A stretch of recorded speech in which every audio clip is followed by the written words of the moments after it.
Price Lord, good morning. ஆண்டவருடைய நாமம் மகிமைப்படுவதாக. இந்த நாளிலும் கூட ஆண்டவருடைய வார்த்தையை உங்கள் மத்தியில் சொல்வதில் எனக்கு ரொம்ப சந்தோஷம். இந்த நாள் தியானத்திற்காக ஒரு வேத பகுதியை நாம் வாசிக்க போகிறோம். மத்தேயு 27:46. என் கூட சேர்ந்து வாசிக்கிறீங்களா? 9ஆம் மணி நேரத்தில் இயேசு ஏலி ஏலி லாமா சவக்தானி என்று மிகுந்த சத்தமிட்டு கூப்பிட்டார். அதற்கு என் தேவனே என் தேவனே ஏன் என்னை கைவிட்டீர் என்று அர்த்தமாம். என் தேவனே என் தேவனே ஏன் என்னை கைவிட்டீர் என்று அர்த்தமாம். இயேசு கிறிஸ்து சிலுவையில் அடிக்கப்படும் பொழுது இந்த வார்த்தையை சொல்லுகிறார், என் தேவனே என் தேவனே ஏன் என்னை கைவிட்டீர். நல்லா கொஞ்சம் யோசிச்சு பார்த்தோம் அப்படின்னா, பிதா ஒருபோதும் இயேசுவை கைவிடவில்லை.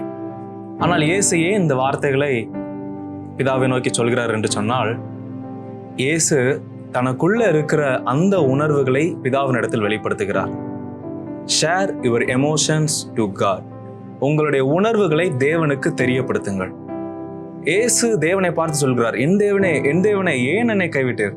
இதை நம்ம சொல்ற டோன்ல அப்படி பாம்போலலாம் சொல்லியிருக்க மாட்டாங்க. ஒரு பயங்கரமான விரக்தியில, ஏன் என்னை கைவிட்டீங்க, ஏன் எனக்கு இப்படி பண்ணீங்க அப்படிங்கிற அந்த மாதிரி ஒரு கடினமான ஒரு டோன்ல தான் இயேசு கிறிஸ்து சொல்லியிருப்பார் நான் நினைக்கிறேன்.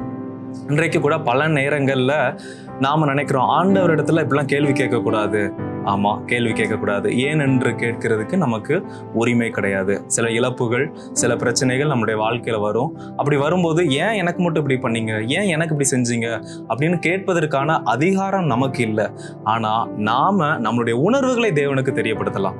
நீங்க வேதத்துல பல இடத்துல பாருங்களேன், தாவீது சங்கீதம் முழுவதுமே தன்னுடைய உணர்வுகளை தேவனுக்கு தெரியப்படுத்திருக்கிறார். எப்பெல்லாம் அவர் அழுகிறாரோ அப்பெல்லாம், ஆண்டவரே என்னை ஏன் இப்படி கைவிட்டீங்க, நான் இப்படி என்னுடைய சத்துருக்களுக்கு முன்பாக சிதறடிக்கப்பட்டு ஓடிக்கொண்டிருக்கேனே, எனக்கு ஏன் இப்படி பண்றீங்க அப்படின்னு சொல்லி தன்னுடைய உணர்வுகளை சொல்றாரு. மாறாக முறுமுறுக்காம இருக்கிறார். யோபு புஸ்தகத்துல நம்ம பார்க்கிறோம், யோபு எல்லாவற்றையும் இழந்துட்டு ஒரு வார்த்தை சொல்றார், கர்த்தர் கொடுத்தார், கர்த்தர் எடுத்தார், கர்த்தருடைய நாமத்துக்கு ஸ்தோத்திரம். இந்த அனுபவம் தான் நமக்கு தேவைப்படுகிறது. தேவனிடத்தில் நம்மளுடைய உணர்வுகளை சொல்வதில் தவறில்லை. அதே நேரத்தில் நாம் தேவனை நோக்கி முறுமுறுக்காம இருக்கணும்.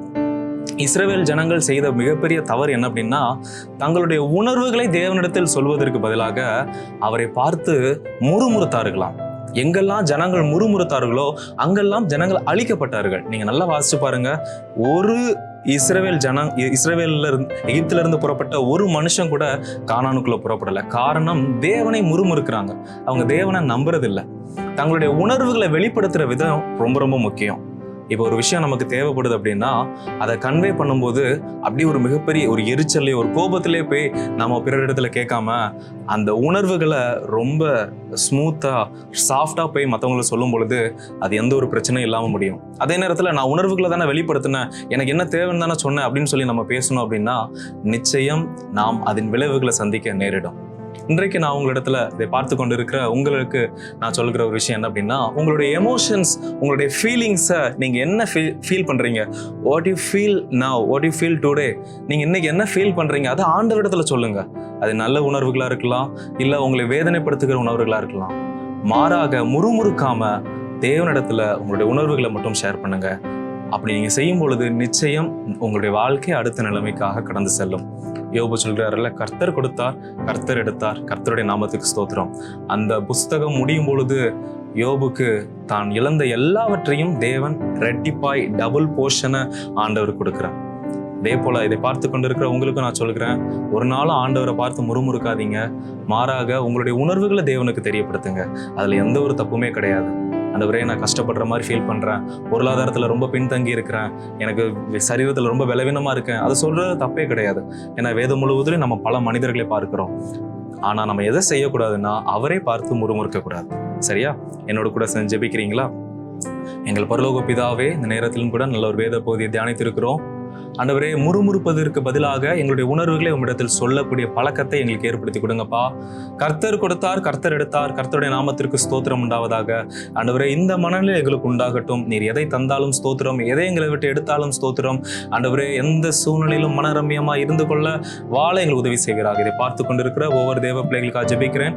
நீர் ஆசீர்வதிப்பீராக. உம்முடைய கரம் அவர்களோடு இருக்கட்டும். ஆண்டவரே, நீர் யார் என்பதை அவர்களோடு இருந்து அவர்களை நடத்தி காட்டும்படியாக நாங்கள் ஜெபிக்கிறோம். எங்களை தாழ்த்தி தருகிறோம். இயேசுவின் மூலம் ஜெபிக்கிறோம் எங்கள் நல்ல பிதாவே. ஆமென், ஆமென். Thank you. God bless you. Have a nice day.